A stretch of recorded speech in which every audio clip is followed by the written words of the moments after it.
and welcome to this short video. This video is about how I prepare for the season to come. And in this preparation video, it will be boots. Yes, I need studs on my boots, whether it's winter or summer, it doesn't matter. Every surface that I stand on, if it's getting splashed by water, it's going to either have ice on it or some type of algae. And this can cause you to break your neck, funnily enough. And to combat this, I use these little things here, right? These are tungsten studs. They're actually made for tires. Either car tires, truck tires, bicycle tires, whatever. Unsurprisingly, they are not cheap because one part of them, this tiny little head here, is made from tungsten. So they're not exactly cheap, but they are extremely helpful. And I just received delivery of this here new pair of boots, right? And this is what I use while I'm on the rocks or up here, depending on the time of year. I didn't mean that to rhyme, I swear to God. And in order to stay on my feet and not be landing on my rear end or breaking an arm or a leg or whatever, I stud these boots up, whether it's rubber boots or these guys. If you need to know what type of boots I'm using, just ask in the comments, yes? If you look on this boot, the producer has put a load of little black dots, they look like to you. But they are, in actual fact, little holes or ports for these here studs. Yes? And if you look, they are just around the outside of the shoe, right? There's none in the middle or anything else like that. And this is because they're not purely just for ice. If they were just for ice, you could have as many as you liked all over the bottom and you'd be better off. But these shoes are going to be studded up for wet rocks or ice. It doesn't really matter.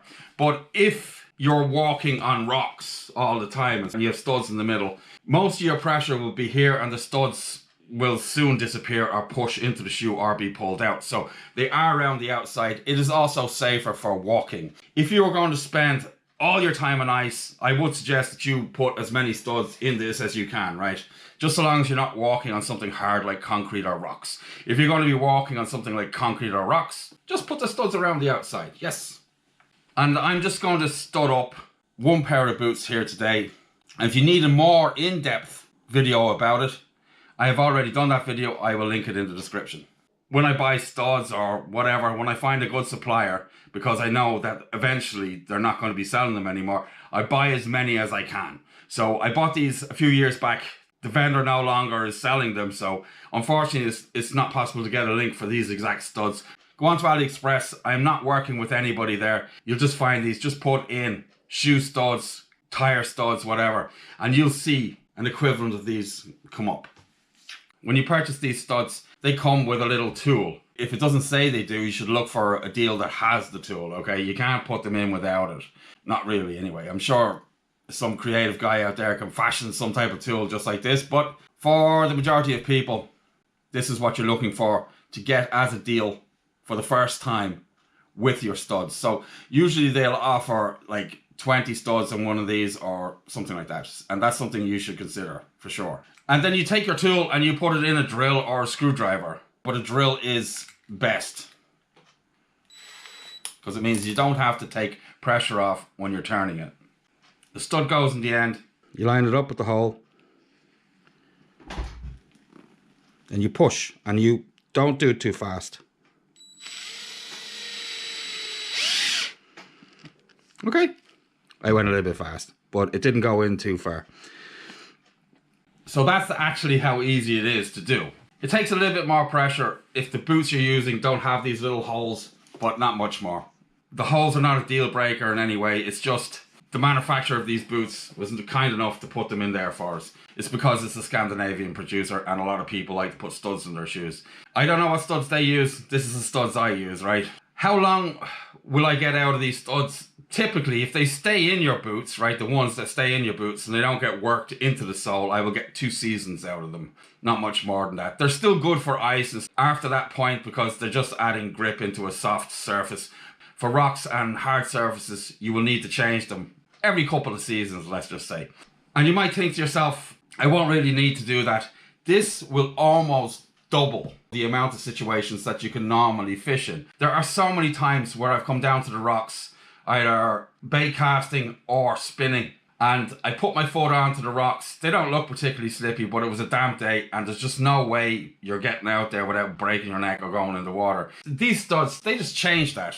All of a sudden, you're out on rocks that you never would have been able to go out on before and you're safe. Just fantastic. And they're not very big at all, right? If you look there at the side of that shoe there, how far do they stick up? 1.5 millimeters they stick out of the boot. And this one isn't actually all the way in there yet. There we go. I don't know if you can make it out or not, but they don't stick out very much at all. They're just fantastic. You don't want great big studs sticking out of your shoes, catching and everything that you're walking past. Then they can actually be more dangerous than not having them at all.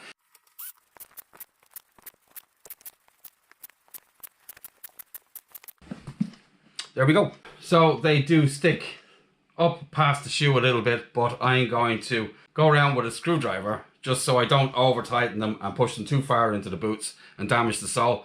And that's how I finished these boots. I did the both of them in under 10 minutes, really. Most of it's just the fiddly nature of working with these guys here. They are really small. So other than the prep for footwear for the season to come, I have been making jigs, yes. If you haven't seen that video and you need some jigs, I'll link it in the description, along with a video of how to tie the assists and how to size them for the jigs as well. And here's just a little quick tip that might save you a few quid down the road. This is a CD wallet. I have made this for jigs because jig wallets are really expensive. And I picked this up, I picked 2 of them up in a second-hand shop for just a couple of euros. And I took the old CD wallets, and I took my backpacker, I took the sealer off it for sealing the bags, and I made these little compartments for the jigs. And it will take jigs from like 150 all the way down to 40. So that's it for this short video. I'm Billy, this is Billy spreading the knowledge. Wherever you are in the world, remember, I'll see you on the beach. Bye.